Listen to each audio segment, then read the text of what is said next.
So this is really interesting. Computer People for Peace. This is a group that were formed in 1960s and 70s in New York, and this personal computing and industrialization of computing infrastructure was really taking place around that time. But this is just an early example of like how activists and social organizers, labor organizers who are working in tech were thinking about using technology for the people or for the peace. This is just a kind of the early, I guess, inspiration of organizations like this, Tech Workers Coalition. So this group is a nonprofit that consists of people who work in tech industry, say like big tech or even smaller startup places, but they want to make tech sectors better. They want to make it better for the people who work in it, and they want the organizations to do better work.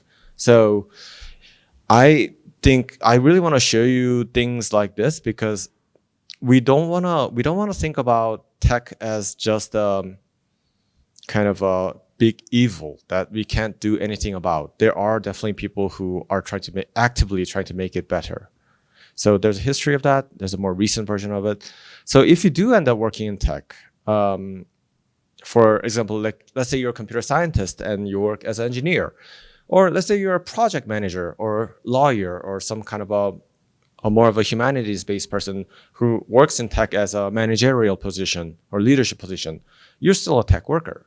And you want to make sure that your own kind of safety and right as the employee is secure. You also want to make sure that people that you're serving, your customers, their privacy and their human rights, dignity are secured.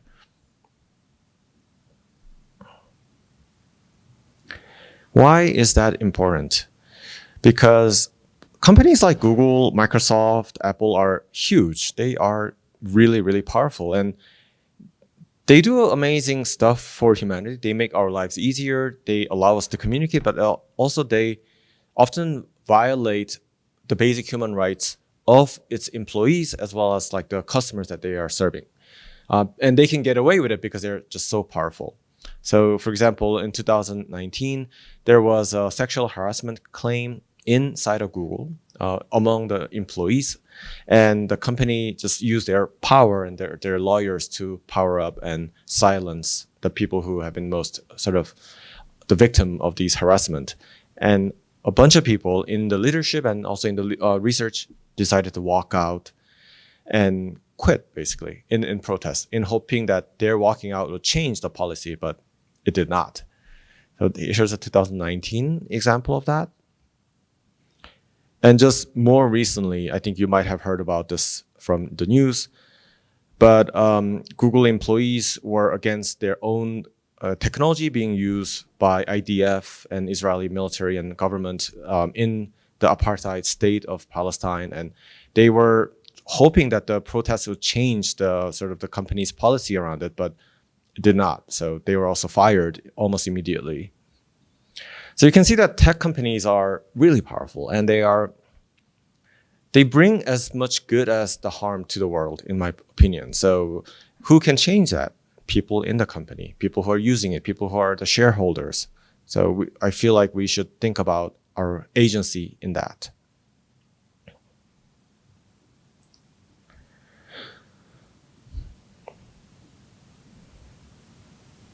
I want to show you two organizations that are similar, that are related, but applying different approach. This is called Design Justice Network.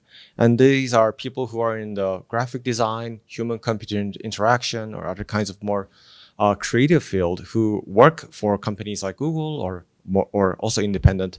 And they really want to use their skills for more of a justice-focused approach. So as opposed to profit-focused approach, thinking about what is the justice framework that applies not only to the company, but for all the people who are involved.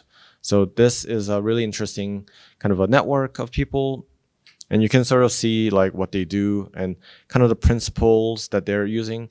So the principle is like we use design to sustain, heal, empower our communities, as well as to seek liberation from exploitive and oppressive systems.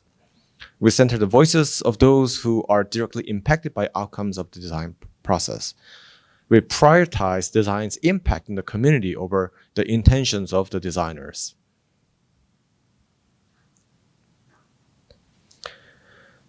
So this kind of thinking is actually very different from the traditional mode of design that are honored in capitalist society. The traditional mode of design is that if you use graphic design or advertisement to sell more product, you are a successful designer. But these people are saying that, no, like the role of designer is to facilitate conversation. The role of designer is to bring a chance for the corporations to reflect on its value. It might sound idealistic, but it's actually kind of having a real impact, because also the companies are realizing that they can't just keep selling product at people like Coca-Cola. They really need to value the community, because for the company to be successful in the long term. The world is changing, and I'm very excited about that. There's a sister organization that's called the Algorithmic Justice League, AJL, and they're kind of a similar things, but it's really focused on surveillance, privacy, and kind of ethics around artificial intelligence and big data.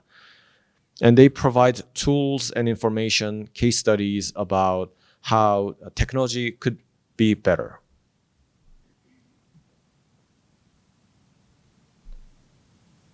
And I will just also sort of give you the context that these are very new. These are about 10 years old, this kind of movement. Because until that point, we did not really know.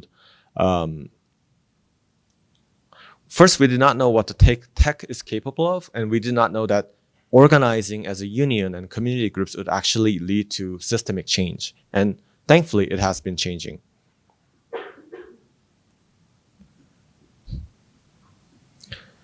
One person who is key in this kind of movement is Dr. Schrock, who's at Northeastern now, but I think her work, she is a designer, engineer, professor, and writer, but she has really built out some of the conceptual framework to think about community practices to build a world that we need.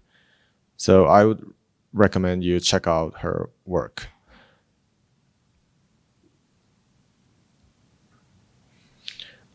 On the practical level, on the ground, so Detroit Community Tech Project is a really inspirational model of like how technology could be used for social good.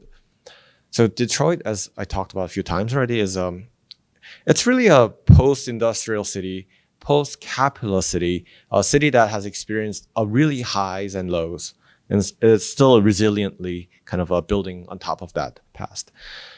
They think access to this group thing, access to Wi-Fi is kind of like access to water. Like there's a huge disparity of like access to natural resources and access to information. So the kind of areas of Detroit that are burned down and have not been really repaired, there's not only lack of water and natural groceries, but also lack of bandwidth, like for Wi-Fi or 3G, 4G network. So they're isolated. So it's like these urban islands. So they're creating mesh network, which is like this decentralized kind of like grassroots networking to offer free Wi-Fi for the residents. That's pretty cool, right? That's really cool. And they also employ the local youth to become engineers, to be able to work on these infrastructure. They train the young people to really like be able to set up the Wi-Fi network, to maintain it, to have like servers and to educate them. So I think this is kind of like very different from Verizon or like Xfinity coming in and installing Wi-Fi on your building for like $500. But these are like training the young people to be capable of not only building, but maintaining that network. So yeah, I would say this is a positive use of tech. Disco is, it's also related, but it's essentially kind of an academic network of people who are looking into equitable technology and trying to find like languages and framework to make this into something more permanent. So like justice-oriented technology and kind of artistic work as well. So definitely would recommend this go. Yeah, Untapped is also a journal that looks into sort of history of technology and more of a kind of cultural aspects of it that I think is really good. What else? Yeah, ProPublica. Okay, so we're shifting to more investigative, more kind of institutional works. So we looked into forensic architecture that do investigative journalism. I would say that they're more on the fringe of mainstream journalism, because I think the way that they position themselves is more artistic and kind of borderline film, activism, and art. There are mainstream journalism that are doing investigative work using technology and AI in kind of more interesting way. ProPublica, anyone heard about ProPublica before? Okay, so it's really good. Like for your research for your midterm, I would really encourage you to sort of look at what they're doing. They're not. Some people disagree with me, but I would say that they're politically neutral. They're not trying to take sides about one issue or the other, but they're trying to go as deep as possible about the raw data to give the people a chance to have an unbiased opinion about pressing issues in the world. So it's a data-driven journalism, and they have done really kind of impactful investigation that led to systemic change as well. I think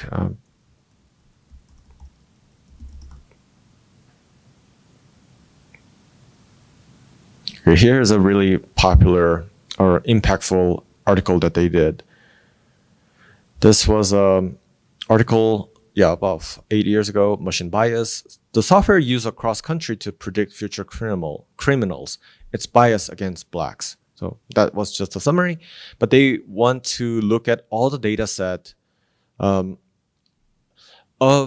like how somebody who has a misdemeanor charge, something that's very light, somehow gets into a bad situation where it becomes a felony, where it becomes more of a criminal history, and how some of the algorithm used by the police and the state to predict who's likely to have kind of future arrest is actually biased.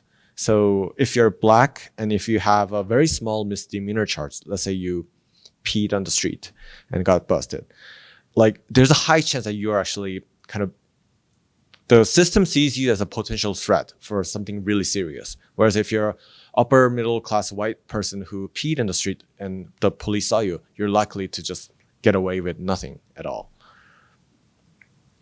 So this is data driven, and they investigated very deeply into the sort of like, not only like single cases, but kind of a larger data set. So ProPublica is a really good place. Markup is another place that does a similar work, run by similar people who left ProPublica and built it. They're slightly different in a way that they also build tools for other journalists and human rights activists to use. So you can actually look at, Backlight. Blacklight is a really good example. Okay, yeah. What's your favorite website?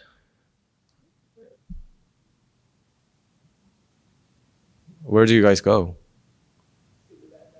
Superbad.com. I don't know that site.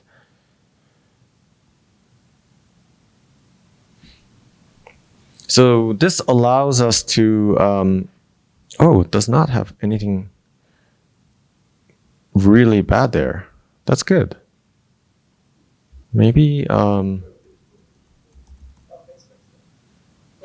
it actually like allows humans to test how the website is tracking us. So it's almost like they have these hidden things that we don't really see in the browser that tracks where we are and also sells the information that they gather from us. So this is just a google.com.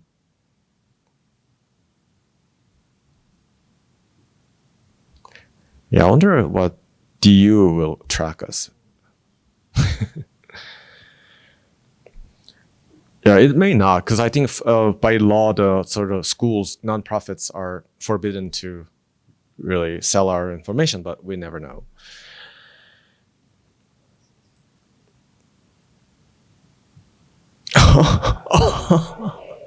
Yo, what's up, DU? What's up? Snap, INC, Microsoft Corporation. Come on. Like, they're really capitalizing on our traffic. Yeah, they're ByteDance. Anyway, so these tools are really helpful to see what our institutions do with our information. Because again, we are the asset. Like human interaction is the asset for these companies. So they trade this information. Like our, I don't know if you pay for Google services like web storage or whatnot, like we do pay for that, but like our time in this platform is the capital that they are considering as assets.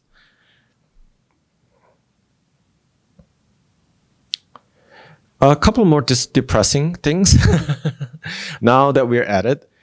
So the person who walked away from Google in 2019, Meredith Whittaker, and a few other people created a nonprofit called AI Now. And it's essentially a research institute that looks into impact of AI and try to give kind of an unbiased opinion about some of the issues. So this is a kind of a long article. It's about computational power, natural resources, and AI. But I'm just going to skim through that. But it's really helpful to sort of a layman like me to really understand what are the implications of AI. And I'm just showing you this because like I think you guys could work in a place like this. Like you are so talented and have a lot of like good ideas, and you could work for Microsoft or Google if you want, but in the end of the day, like that's just going to make them richer. And like you might have a good salary, but it might not be fulfilling if you have a more of a justice focused or more of a civil rights approach, or if you think about the planet and just don't want them to be abused. Like you could be in a public interest technology sector. So that kind of the sector is called a public interest tech. This is the Ford Foundation, which does like funding for these places and just explains to you what PIT is. And I have friends who work in that spaces. So Nava is, the story of Nava is really interesting. I think it was Obama basically decided to make healthcare accessible for a lot more people than the past. There was a thing called Obamacare, if you remember. Do y'all remember that? Yeah. So that was actually revolutionary. But that was a good idea, but the infrastructure of healthcare in the United States was not built to handle that many people signing up for healthcare all at the same time. So Obama's team brought together a group of hackers, and they were like, hey, we have like millions of people who are going to sign up for healthcare in the next 3 months. Can you make a website for that? So these group of hackers basically mobilized to build up a patchwork of system to handle that much traffic. It was not perfect, but I registered for healthcare first time that year. Like it worked. So that's the kind of work that public interest technology do. They, in the end, kind of had a more of a larger projects, multi-year projects, healthcare, environmental issues, and etc. But it was a startup that is sort of that really succeeded. So yeah, these are the leadership.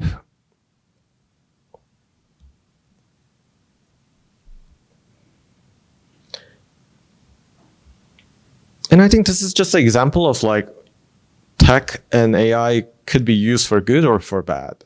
And I think in this case, like the web traffic and kind of the new technologies are used for providing healthcare for the most amount of people. So I would say that that's good.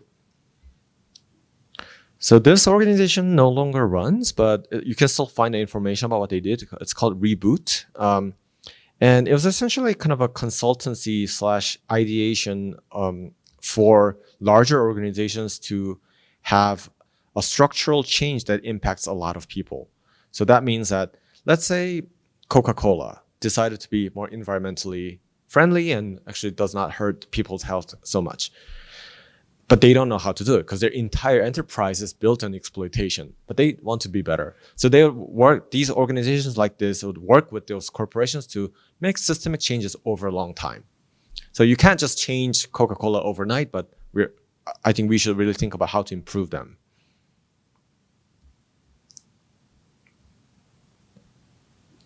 Okay. Yeah, I was trying to look into DU's sort of money.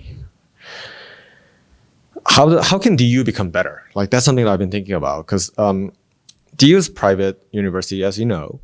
It does not disclose the information about where their money goes, or it shows where the money comes from. Like we can track how much of the operating budget comes from the tuition, how much it comes from the investment and such, or donation, but it does not show where its endowment goes to. The 45% is global equity. So this is just like an investment in foreign places. I'm investigating. I will let you know if I find more information, but they've safeguarded this information pretty tightly. But I have a few guesses just because I've been looking in secondary resources and also tax filing of DU to see where the money comes, but it's very opaque.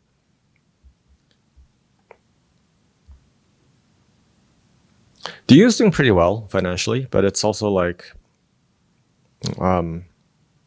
it's kind of built on this idea of growth. So it needs to continue to grow. And I think that's part of the problem of these privatization of universities. So why does that matter? Because I'm sure you have some debt, or unless your parents are paying for the entire tuition, you're going to some sort of student loan things. But there's a big movement among the people who have student debt to cancel it. So, and Debt Collective has been really successful to making cases about like why it's important to cancel or dispute your debt. And they've been successful. So yeah, I'm just trying to bring sort of tech, legal policy, organizing back to you and why I think you should look into this. Because if you're going to debt for DU, there's a chance that you could actually use your power as an alumni